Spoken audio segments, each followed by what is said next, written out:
On va voir un petit peu avec vous, on va aller au hall ensemble pour voir de quoi il s'agit.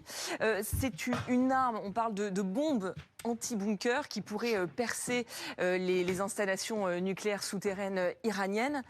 Quelles sont les spécificités de cette GBU-57, c'est son nom?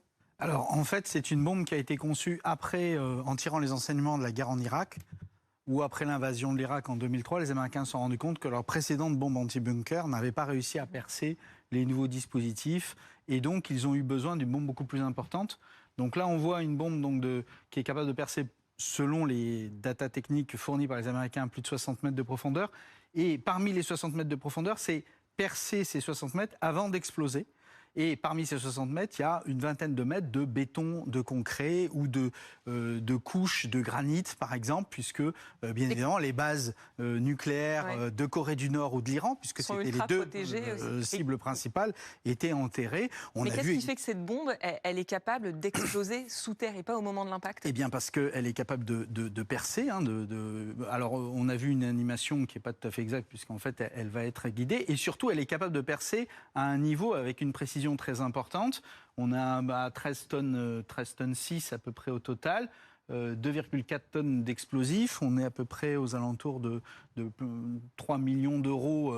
Alors il y a différents chiffres puisqu'il y a différentes générations de cette bombe, puisqu'elle a été modernisée. On est entre 3 et 15 millions d'euros pièce, hein, donc ce sont des choses qui sont pas neutres. Elle a déjà été utilisée en octobre 2024 sur des sites de stockage enterrés au Yémen, Houthi. Voilà, en octobre 2024, il y a eu des règles de B2 qui ont utilisé cette bombe.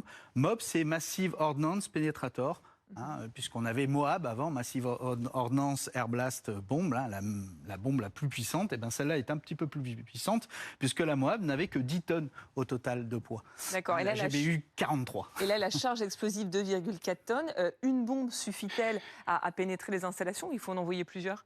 Alors, c'est un outil, donc après, il faut savoir comment on l'utilise. Hein. Le meilleur tournevis ne servira pas à planter un clou. Donc, tout dépend de quels sont les renseignements, c'est-à-dire est-ce que les Américains ont pu avoir une carte géologique des installations pour permettre de cibler au bon endroit, sans risque de brouillage, et peut-être même utiliser plusieurs bombes au même endroit, puisque ça a déjà été fait, hein, c'est comme ça qu'on utilisait précédemment pour percer, jusqu'à parvenir jusqu'aux installations enterrées, soit les installations enterrées elles-mêmes, soit les accès à ces installations. N'oubliez pas ce qui s'est passé avec le Pakistan qui avait enterré son stock d'armes nucléaires. L'Inde a bombardé les accès et a détruit, a fait effondrer les accès de ces installations souterraines sans toucher les installations elles-mêmes. Donc là, on voit un B2 qui lâche, alors, qui voilà, délivre cette bombe. il faut s'arrêter quand même là-dessus, parce que pour pouvoir utiliser cette